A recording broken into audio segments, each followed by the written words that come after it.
ప్రశ్నలు తర్వాత సమాధానాల రూపంలో ఇప్పుడు ఉంటుంది. ఇలాగా అన్నయ్య గారు వచ్చేసి బాబా చెప్పిన మహావాక్యాల్ని విశ్లేషించి అందరికీ సులభంగా అర్థమయ్యేలా చెప్తారు. ప్రశ్న: అంతిమంలో మన ద్వారా ఏ స్వరూపాలు సాక్షాత్కారం అవుతాయి? ఇది వచ్చేసి 10 డిసెంబర్ 78లో ఆ వ్యక్తవాణి పేజ్ నెంబర్ 47లో ఉందన్నమాట. అది 47, 10th డిసెంబర్ 78. అంతిమంలో మన ద్వారా ఏ స్వరూపాలు సాక్షాత్కారం అవుతాయి? ఇది ప్రశ్న.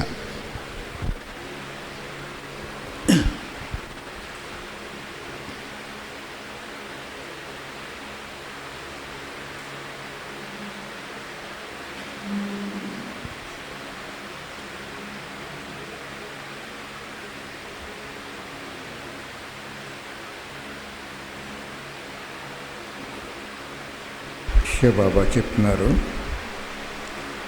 శరీరం అదే, కానీ స్థూల శరీరం యొక్క అభిమానము సమాప్తి అయిపోయిన కారణంగా స్థూల శరీరం ఉన్నా కానీ ఆకారి రూపాన్ని అనుభవం చేసుకునేవారు. ఇటువంటి అభ్యాసం మీ అందరికీ ఉండాలి. కర్మేంద్రియాల ద్వారా కర్మ జరుగుతూ ఉండాలి, కానీ మనసాశక్తి ద్వారా వాయుమండలాన్ని శక్తిశాలిగా, స్నేహ సంపన్నంగా, సర్వులకి సహయోగం ఇచ్చే తరంగాలు వ్యాపింప చేయాలి. ఏ స్థానానికి వెళ్ళినా పరిస్థారూపం కనిపించాలి. కర్మ చేస్తున్నారు, కానీ ఒకే సమయంలో కర్మ మరియు మనసు రెండింటి సమానత ఉండాలి. ఆదిలో అభ్యాసం చేయించేవారు కర్మ సాధారణంగా ఉన్నా కానీ స్థితి ఎంత మహాన్గా ఉండాలంటే సాధారణ కర్మ చేస్తున్నా కానీ సాక్షాత్కారమూర్తిగా కనిపించాలి. స్థూల పని అంటే బట్టలు ఉతుకుతున్నా, సామాన్లు తోముతున్నా, బండారిలో సేవ చేస్తున్నా కానీ స్థితి మహాన్గా ఉండాలి. చూసేవారు ఇంత మహాన్ ఆత్మలు పరిస్థారూపంలో కార్యం చేస్తున్నారు అని వర్ణన చేసే సమయం కూడా ఎదురుగా వచ్చేస్తుంది. అంతేకాదు ప్రశ్న. నెక్స్ట్ ప్రశ్న: పరివారంలో మీ తోటి ఆత్మలు పేరు, గౌరవం, ప్రతిష్ట కోరుకుంటూ ఉంటే ఏం చేయాలి? 12/12/78, పేజ్ నెంబర్ 52. పరివారంలో మీ తోటి ఆత్మలు పేరు, గౌరవం, ప్రతిష్ట కోరుకుంటూ ఉంటే ఏం చేయాలి?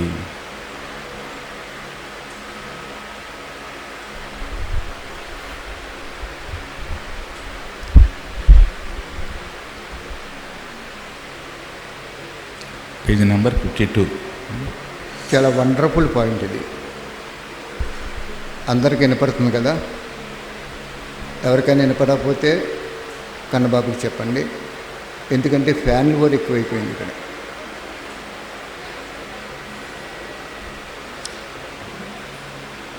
ఓకే, వినపడుతుందండి అందరికీ? చాలా వండర్ఫుల్ పాయింట్ ఇది. కనీ విని ఎరగని పాయింట్ ఇది. భగవద్గీతలో ఉండదు, ఖురాన్లో ఉండదు, బైబిల్లో ఉండదు, ఇంకే శాస్త్రంలో ఉండదు. భగవంతుడు వచ్చేయడం అంటే ఆ శాస్త్రాలు అంతంత మాత్రమే. అయ్యే కరెక్ట్ అయితే ఆయన రారు, రావాల్సిన పని లేదు, భగవంతుడు రారు. చాలా అటెన్షన్ పెట్టి వినండి. ఈ నుదుటి తిలకం పెట్టుకునే చోట శరీర అంతర్భాగంలో ఈ కంటికి కనపడిన ఆత్మ అనుభూతితో వినండి, ఆత్మానుభూతితో వినండి. ఎంత వండర్ఫుల్గా చెప్తారు చూడండి. ఒకవేళ మీ సహయోగి అన్నయ్య లేదా అక్కయ్య పరివారంలోని ఆత్మలో తెలివి తక్కువతనంతో లేదా చిన్న పిల్లల మొండిగా అల్పకాలికమైన వాటిని సదాకాలికంగా భావించి, అది ప్రాప్తిగా భావించి, అంటే అల్పకాలిక పేరు, గౌరవాలను, ప్రఖ్యాతిని లేదా మరే అల్పకాలిక ప్రాప్తినైనా కోరుకుంటుంటే ఏం చేయాలని అడుగుతున్నారు బాబు. మీ సహయోగి అన్నయ్య లేక అక్కయ్య లేదా పరివారంలో ఆత్మలో తెలివి తగ్గిపోయి పనికిరాని అల్పకాలిక ప్రాప్తుల్ని సదాకాలికంగా భావించి కోరుకుంటే నువ్వేం చేయాలని అడుగుతున్నారు బాబా ఇక్కడ.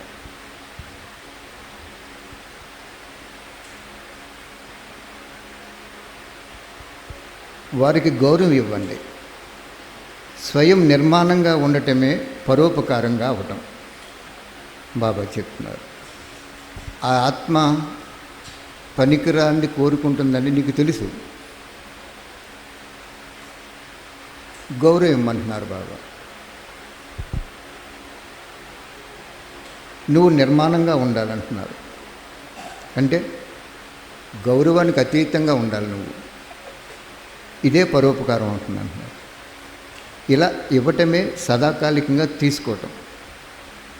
ఏమీ తెలియని చిన్నపిల్లలు నష్టం చేసే వస్తువులను కూడా ఆటబొమ్మగా భావిస్తుంటే వారికి ఏదో ఒకటి ఇచ్చి అప్పుడు చేతిలో ఉన్న దానిని తీసుకుంటారు కదా.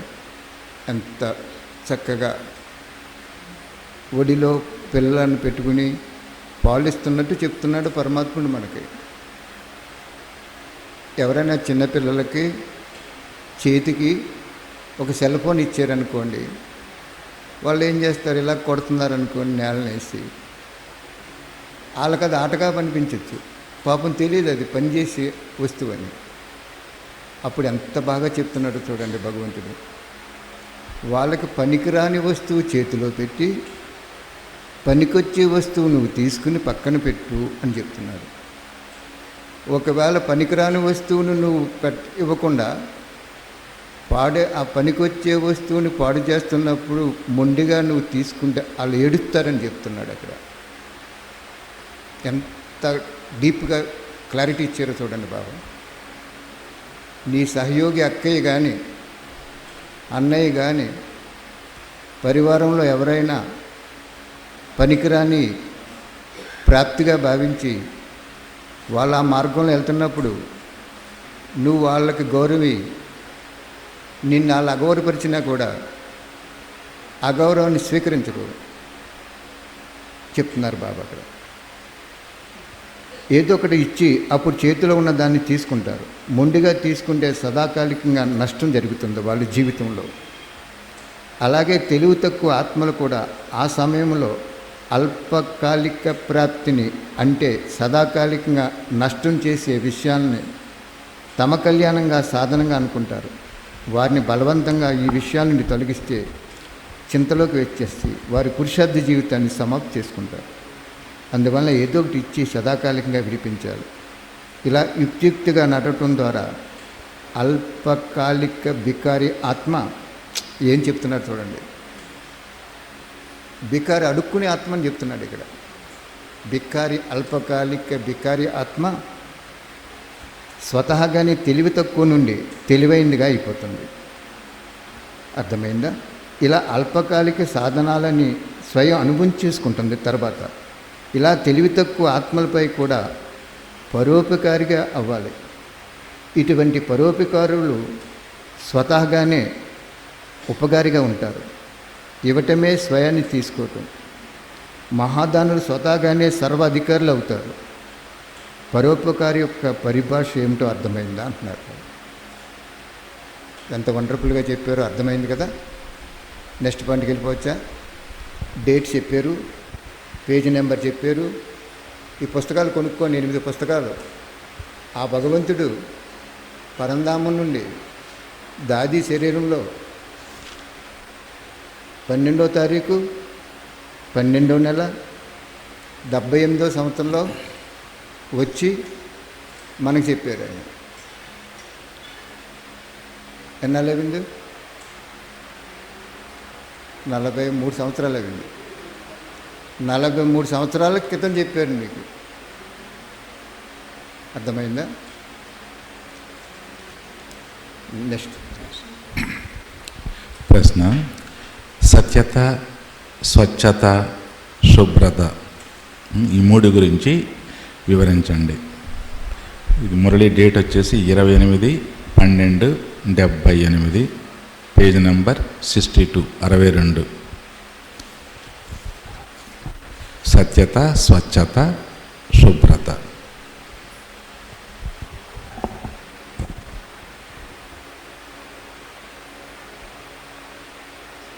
బాబా చెప్తున్నారు, భగవంతుడు 1065 సార్లు వచ్చాడు మధువనంలో దాదీజీ శరీరంలోకి. అదే ఈ పుస్తకాలు. ఈ పుస్తకం ఖరీదు మినిమం 100 రూపాయలు ఉంటుంది. 8 పుస్తకాలు ఇంకో పుస్తకం కలిసి 1050 రూపాయలు. ఒక్క శారీ కొనుక్కున్నంత కాదు మనకి. ఆ శారీ కొన్నాళ్ళకి చిరిగిపోద్ది. శరీరాన్ని కప్పుకోవడానికి 300 రూపాయలు శారీ చాలు, 1000 రూపాయలు శారీ ఎక్కలేదు. కాబట్టి మీ భర్త మీకు బట్టలు కొనుక్కోమని డబ్బులు ఇచ్చినప్పుడు, శివబాబా ఆత్మను కప్పుకునే వస్త్రం కొనుక్కుంటానయ్యా, శరీరానికి వద్దు అని పుస్తకాలు కొనుక్కోండి. మీకు డబ్బు లేదు, ప్రేమతో బాబులక్క చెప్పండి, నాకు నా భర్త డబ్బులు ఇవ్వడన్నాయి అక్కయ్య, నాకు ఈ పుస్తకాలు కొనుక్కోవాలని ప్రేమ స్వరూపంలో మీకు ఒక సెట్ మీకు ఇస్తే భగవంతుడు 4 సెట్లకి సరిపడే డబ్బు నాకు ఇస్తాడు. కానీ అక్కడ ప్రేమ స్వరూపం కావాలి, నిజ స్వరూపం, ఆర్థిక ఇబ్బందుల యొక్క నిజ స్వరూపం కావాలి. అర్థమైందా?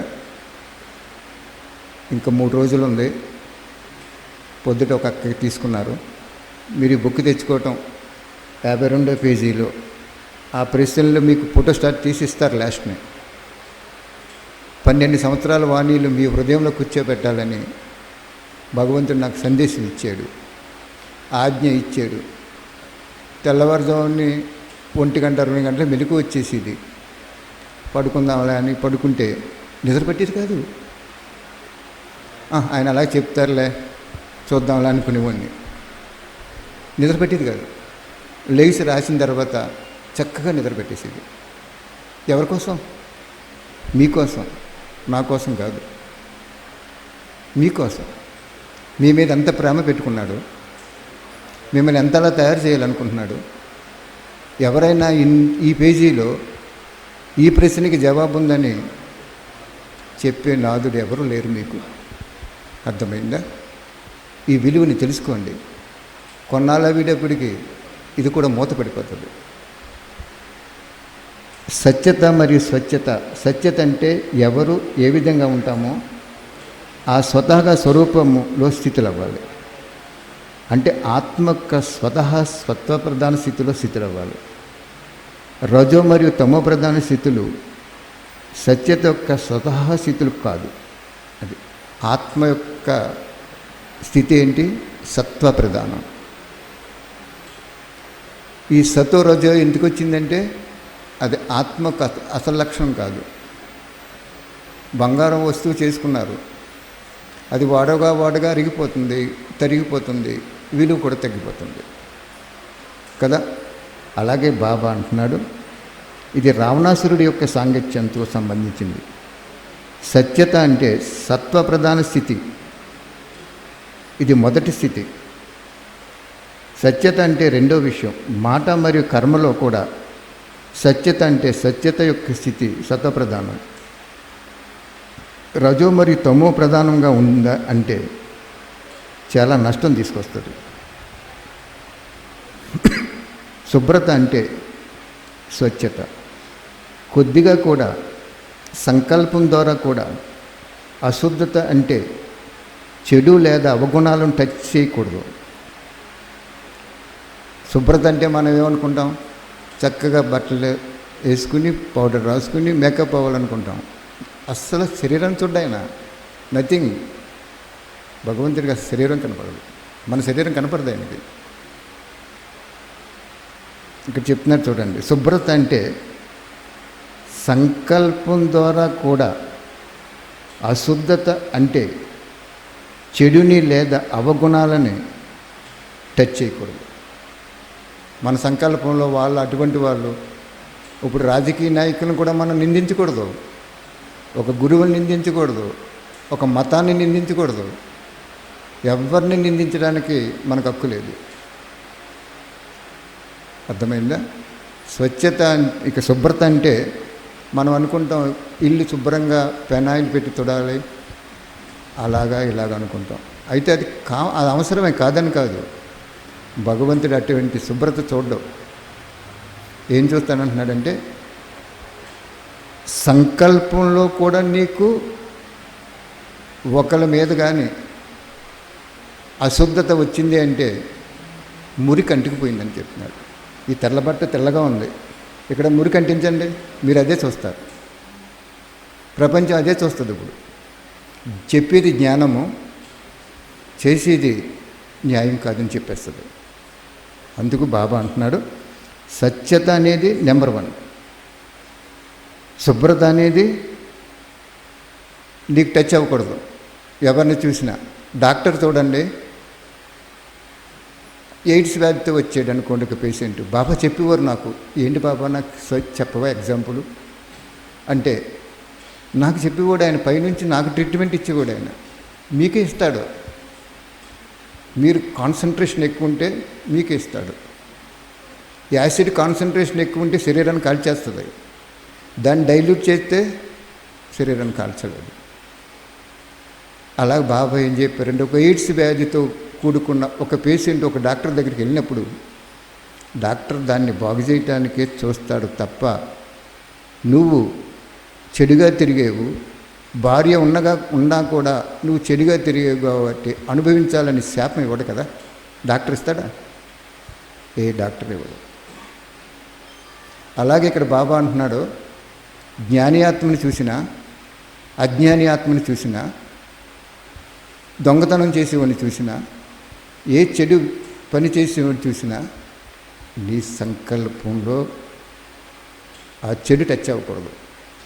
బాబా ఈ బిడ్డ నీ బిడ్డే కదా, ఆత్మరూపంలో దొంగతనం చేసి సమాజాన్ని పాడు చేస్తున్నారు, బాగు చేయని శుభ భావన ఔషధం లాంటిది.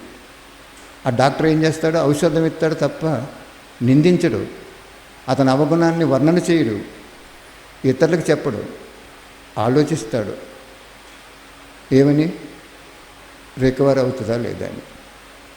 అర్థమైందా? బాబా చెప్తున్నారు. అంటే దానిని సంపూర్ణ శుభ్రత అని అంటారు. ఎలా అయితే స్థూలంగా కూడా ఏ రకమైన మురికిని చూడటం కూడా ఇష్టమనిపించదు కదా, అలాగే శుభ్రత అంటే మన మనస్సు, ఆత్మలో ఉన్నటువంటి సూక్ష్మశక్తి అయిన మనస్సు ఏది చూసినా, ఎంత భయంకరమైన దృశ్యాన్ని చూసినా, ఎంత తమోగుని దృశ్యాన్ని చూసినా, వ్యక్తిని చూసినా, నిన్ను నిందించే వ్యక్తిని చూసినా, నిన్ను కొట్టే వ్యక్తిని చూసినా, నువ్వు సంకల్పంలో కూడా అశుభం అనేది రాకూడదు అంటున్నాడు. అది శుభ్రత అంటే. స్వచ్ఛత శుభ్రత గురించి భగవంతుడు ఎంత బాగా చెప్పాడు చూసారా. ఓకే, నెక్స్ట్ సంగమయం యొక్క గొప్పతనం ఏమిటి? 14, 11, 79, 104 పేజీ నెంబర్.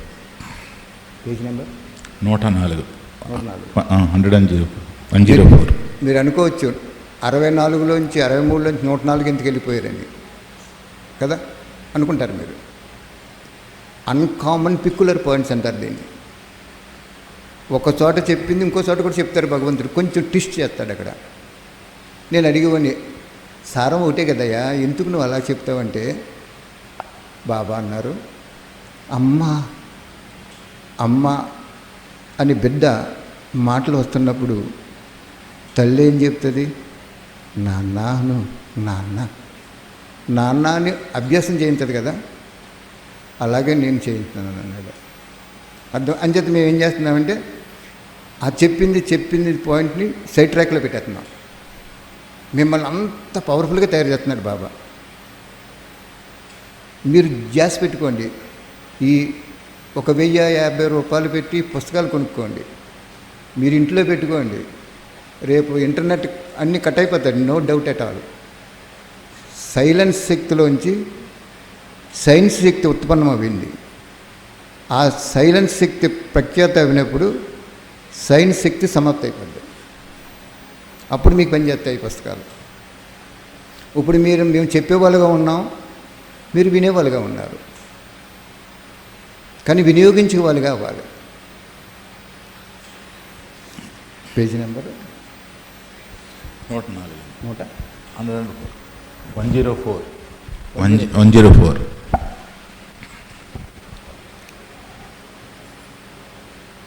సంగమయుగము యొక్క గొప్పతనం. సంగమయుగము అంటే ఇటు కలియుగం ఎండింగు, సత్యయుగం ఆరంభంలో ఉండేటువంటి సంధియుగము. కలియుగం పూర్తిగా వినాశనం అవ్వలేదు, సంగమయుగం పూర్తిగా స్టార్ట్ అవ్వలేదు. అంచేత సంగమయుగం చెప్తున్నారు బాబా.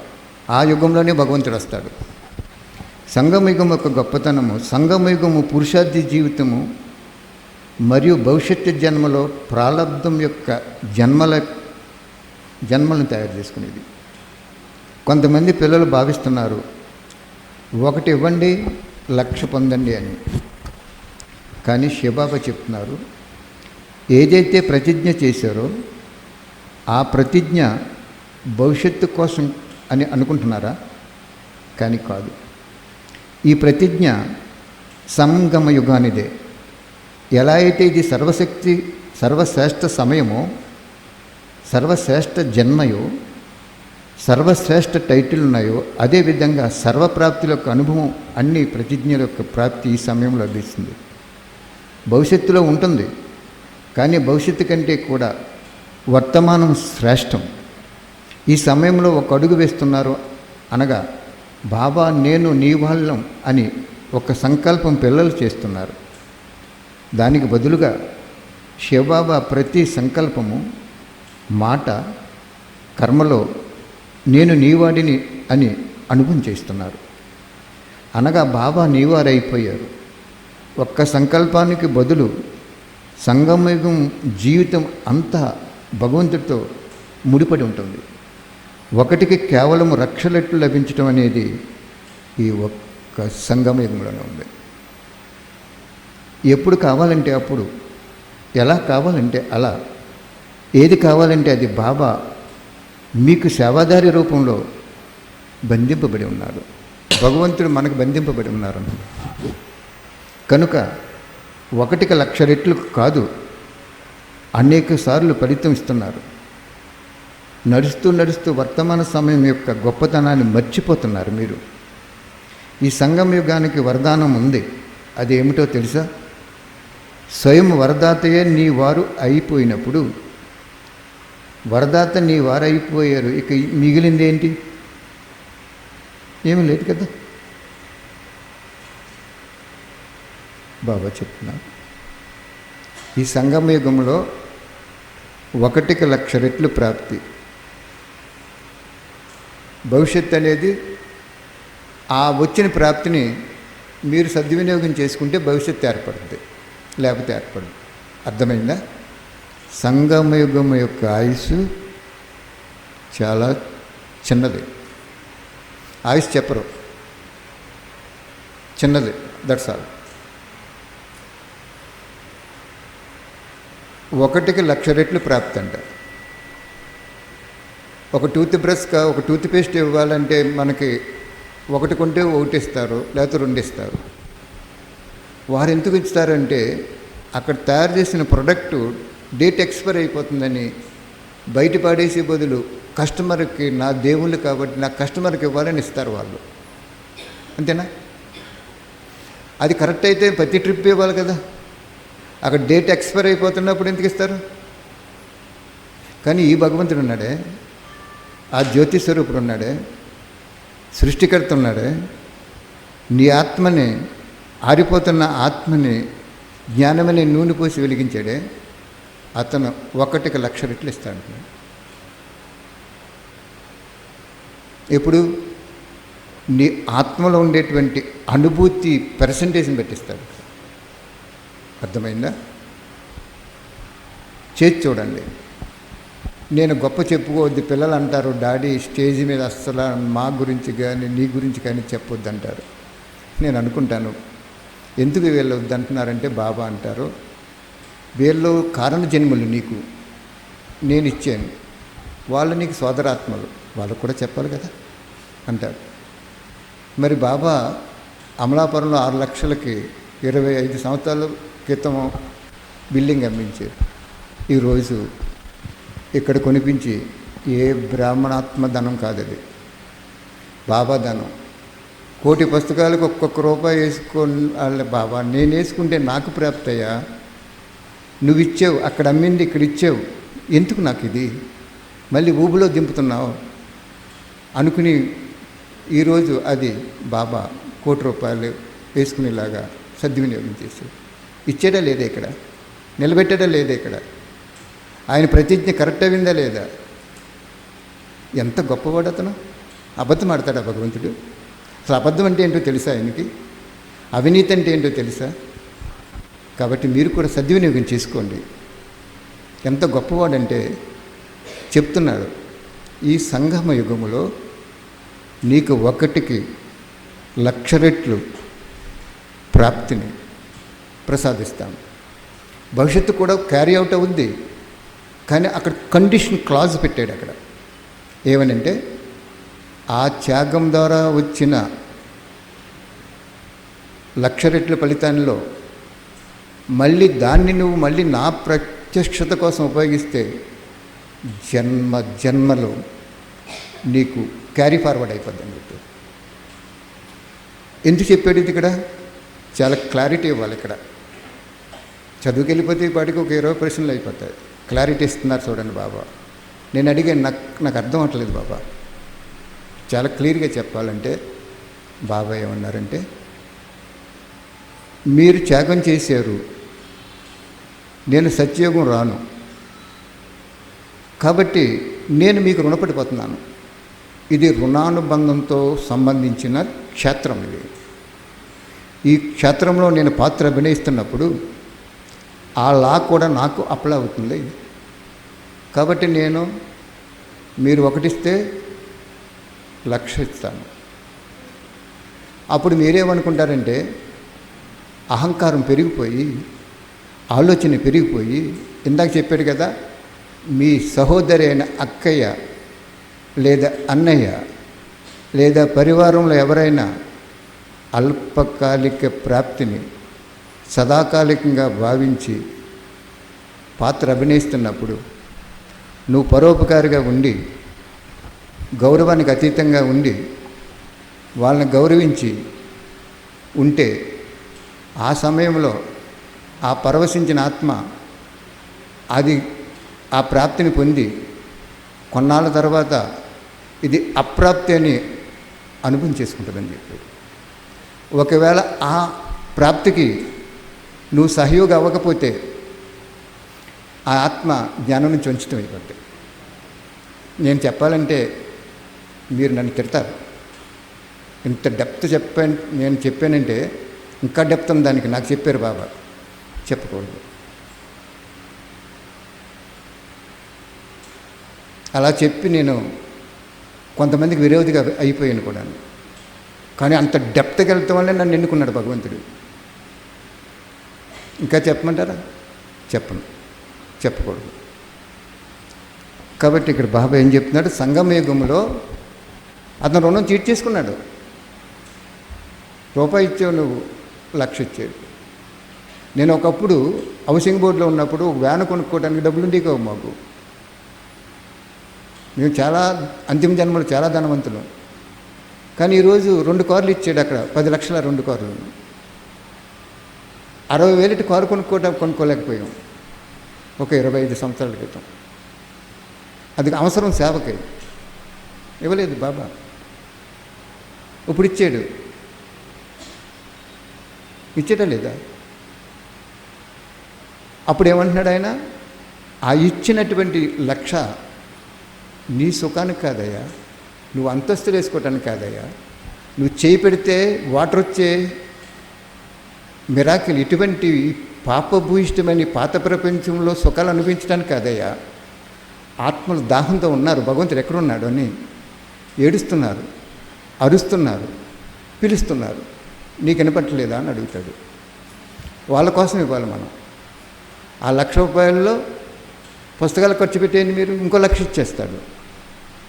త్యాగం ద్వారా వచ్చిన భాగ్యాన్ని మళ్ళీ త్యాగం చేస్తే నీ ప్రతి జన్మలో అది లక్ష రెట్లు పెరిగి నీడలా విడదీన బంధంలా నీ వెంటాడుతుందని చెప్పాడు. సపోజ్ నీకు 1,00,000 ఇచ్చేసిన తర్వాత నీ స్వయం విశ్రాంతి కోసం కానీ నీ సుఖాల కోసం కానీ నువ్వు ఉపయోగించుకుంటే సమాప్తి అయిపోయింది, పచ్చికాయని తినేసినట్టు అయిపోయిందని చెప్తాడు. ఒక రాంబాల పండు ఉందనుకోండి, పచ్చికాయని తింటారా మీరు? తినండి చూద్దాం. ముగ్గిన తర్వాత ఎంత టేస్టీగా లాలాజలాన్ని ఊరించి మరీ తింటాం మనం. అక్కడి వరకు వెయిట్ చేయాలి, అది ముగ్గే వరకు వెయిట్ చేయాలి. ముగ్గకుండా కోసేసుకుంటే ఏమి టేస్ట్ ఉండదు. అది ఇక్కడ బాబా చెప్తాడు. సంగమ యుగము ప్రత్యక్ష ఫలము యాజ్ వెల్ యాజ్ ఫ్యూచర్ ఫలం కూడా ఉంది, కానీ కండిషన్ క్లాజ్ ఉంది ఇక్కడ ఫ్యూచర్ ఫలంలో. ఓకే, ఇంకో ప్రశ్న చెప్పుకుందాం. బ్రాహ్మణాత్మలు భక్తి ఏ విధంగా చేస్తున్నారు? 19/11/79 పేజీ నెంబర్ 106 106. బ్రాహ్మణాత్మలు భక్తి ఏ విధంగా చేస్తున్నారు? 106 పేజీ నెంబర్. ప్రశ్న, బ్రాహ్మణాత్మలు భక్తి ఏ విధంగా చేస్తున్నారు? జ్ఞానంలో ఉన్న వాళ్ళు ఇంకా భక్తి ఏ విధంగా చేస్తున్నారని అడుగుతున్నాడు బాబా. నీకు భక్తి అవసరం ఏంటి? భక్తి ఫలితమే నీకు జ్ఞాని, మరి భక్తి ఎందుకు చేస్తున్నావు? ఇదివరకు క్యాజెట్లు ఉండేవి, తర్వాత సీడీలు వచ్చినాయి, తర్వాత మెమరీ కార్డులు వచ్చినాయి. మెమరీ కార్డుల్లో ఎంతో లోడ్ అవుతుంది, నీకు ఇంక సీడీ అవసరం ఏంటి? అంచేత ఇక్కడ బాబా చెప్తున్నారు.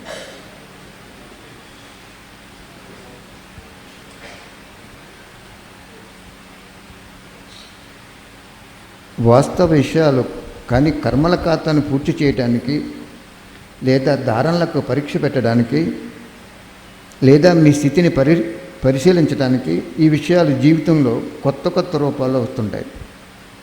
ఇవి నిర్జీవమైన విషయాలు, వికారీ విషయాలు.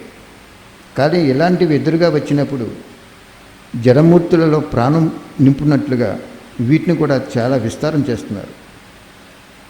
ఒకసారి ఈర్ష్య అనే బొమ్మ, ఒక్కొక్కసారి అహంకారం అనే బొమ్మ, ఒక్కొక్కసారి అనుమానం అనే బొమ్మ, ఒక్కొక్కసారి ఆవేశం అనే బొమ్మ, ఒక్కొక్కసారి గర్వం అనే బొమ్మ, అనగా విగ్రహం తయారు చేసి ఆ విషయాలనే బొమ్మలకు ప్రాణం పోస్తున్నారు. ఇది సత్యమైన అనుభవం చేసుకుంటున్నారు మరియు చేస్తున్నారు. ఇదే సరైన విషయమని ప్రాణం నింపుతున్నారు. ఆ తర్వాత ఏం చేస్తున్నారు? మీ పాట ఒకటి ఉంది కదా, మునిగిపోవని. బాబా ఏం చెప్తున్నారంటే, జ్ఞాని ఆత్మ అయిన తర్వాత ఈ వికారాల్లో ఒక బొమ్మల్లా తయారు చేసి వాటిని పూజిస్తున్నారు, ఇతరులు కూడా పూజించేలా చేస్తున్నారు. అదే జ్ఞాని భక్తి అంటే. జ్ఞాని అంటే ఏంటి? జ్ఞాని అజ్ఞాని రెండిటికి తేడా అది.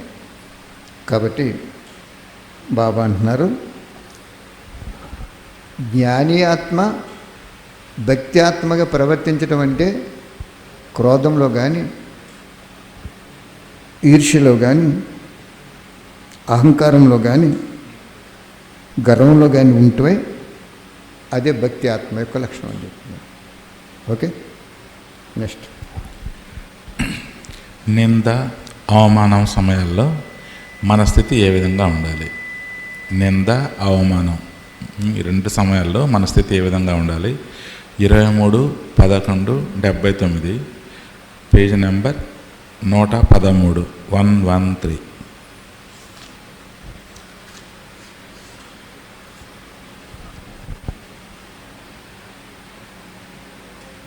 బాబా చెప్తున్నారు, అవమానపరిచిన, మిమ్మల్ని ఎవరైనా నిందించిన, అవమానపరిచిన కానీ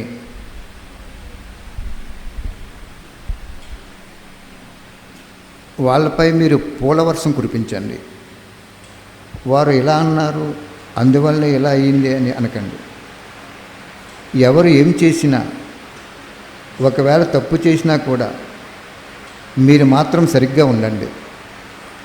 ఎవరైనా మిమ్మల్ని 10 మాటలు అన్నారు, మీరు వారిని ఒక్క మాట అన్నారు అంటే కమల పుష్పం మీద బురద జల్లినట్లు అయిపోతుంది. ఎవరైనా మీతో గొడవ పడినా కానీ మీరు మాత్రం వారికి స్నేహమనే నీరునివ్వండి. దీనితో వారి అగ్ని చల్లారిపోతుంది.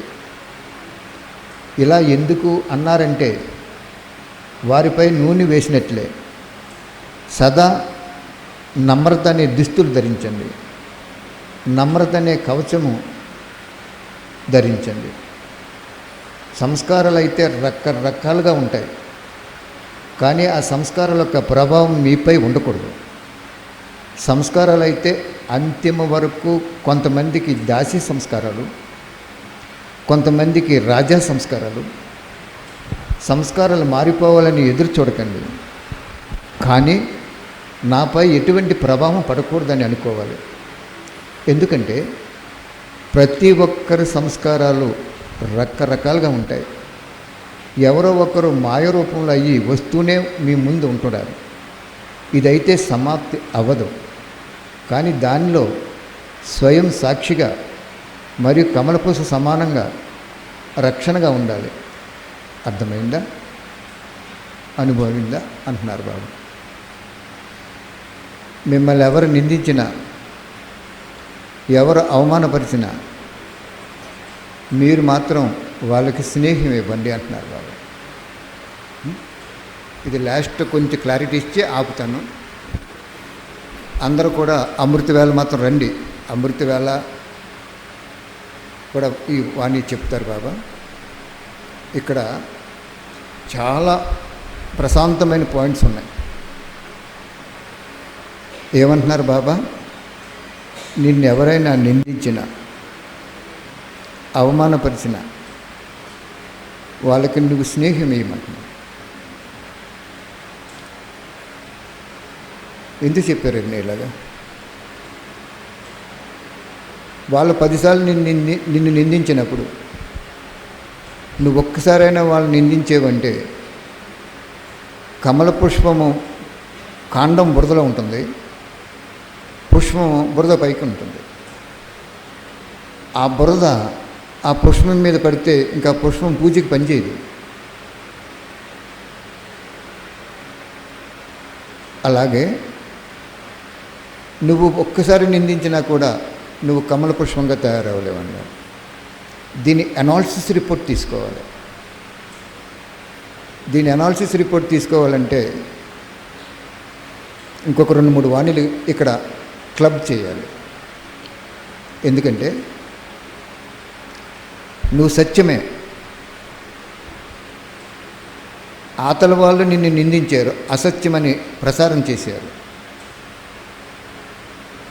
అక్కడ చెప్తున్నారు బాబా, వాళ్ళ సంస్కారము సత్యమని మనసు చెప్తున్నా వివేకము వద్దు, వాళ్ళ మంచి వాళ్ళని చెప్తే నీ పవర్ తగ్గిపోద్ది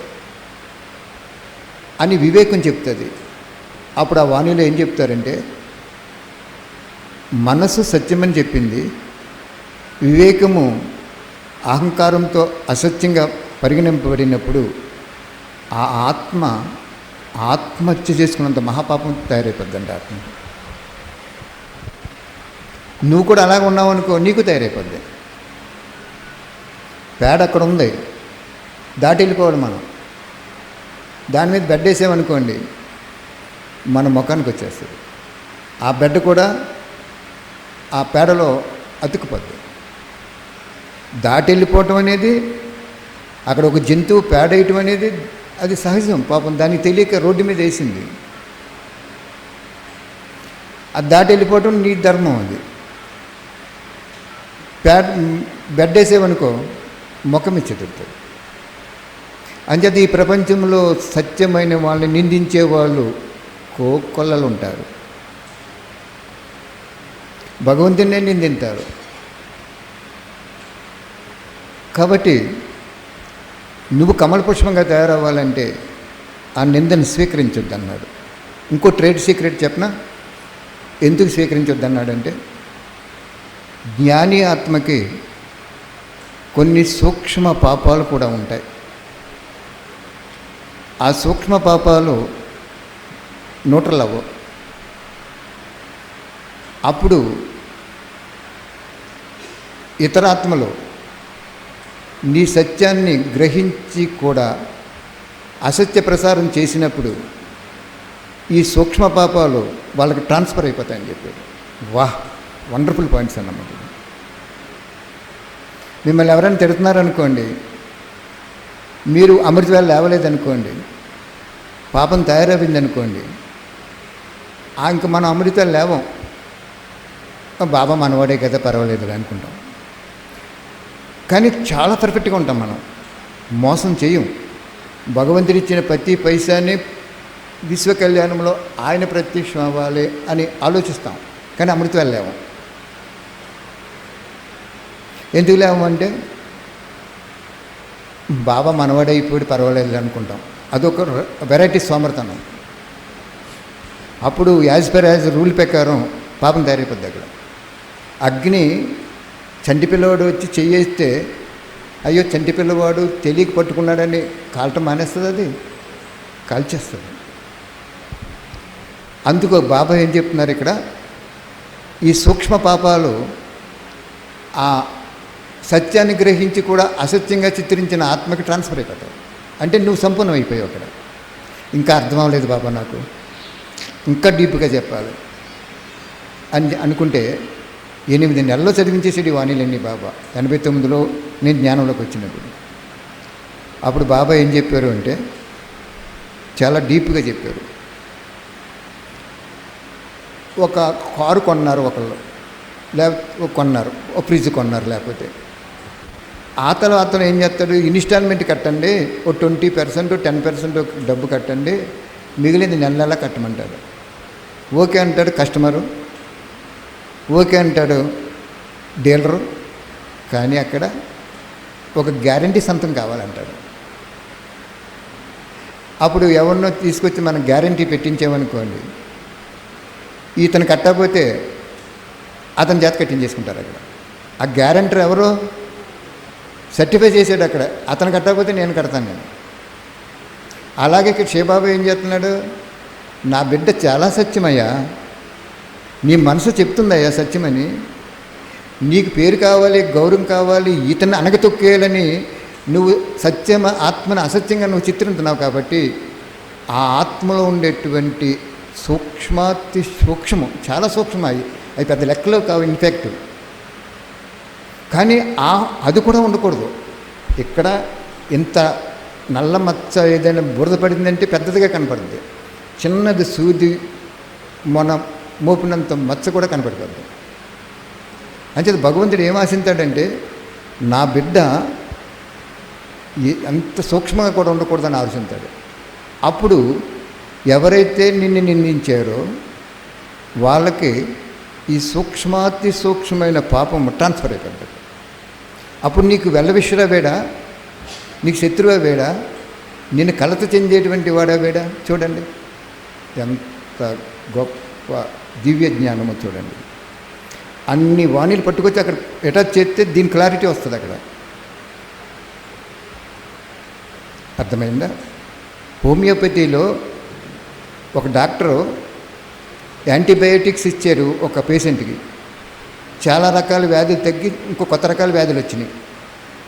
అది కూడా హోమియోపతిలో తగ్గకపోతే అతను కేస్ హిస్టరీకి వెళ్ళి యాంటీబయాటిక్ ఇంగ్లీష్ మందులో వాడే దానికి హోమియోపతిలో సల్ఫర్ అనే మందు ఉంది.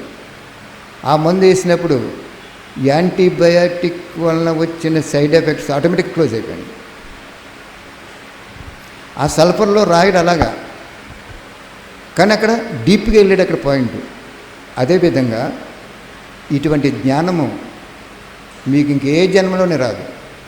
అటువంటి తండ్రి ఇంకెప్పుడు నీకు జ్ఞానం చెప్పడు. ఒక్క నయా పైసా తీసుకోలేదు,